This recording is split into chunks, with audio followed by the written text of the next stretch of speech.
Welcome to the Coastal Crafts Film channel. So today we are unboxing another storage basket. So Naomi's gonna open it. I want to try.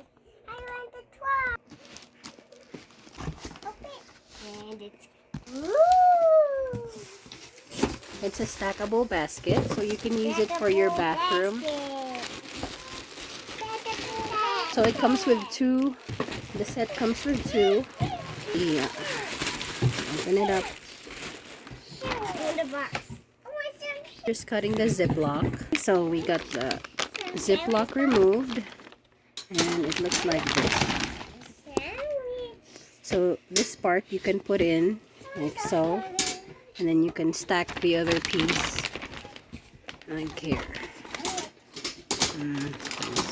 Comes with a mounting hardware. I'm not gonna use this one, but let's see how to make this work.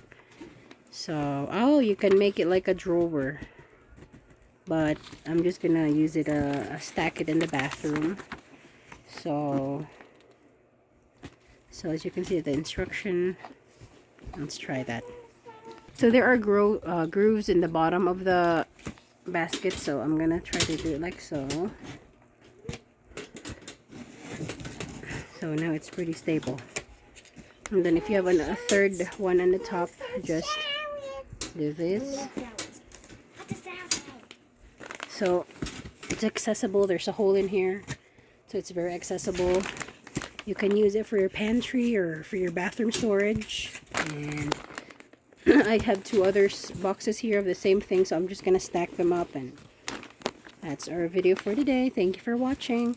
And in the future, if you want to use it for like a drawer, you can actually use the hardware. All right, bye bye.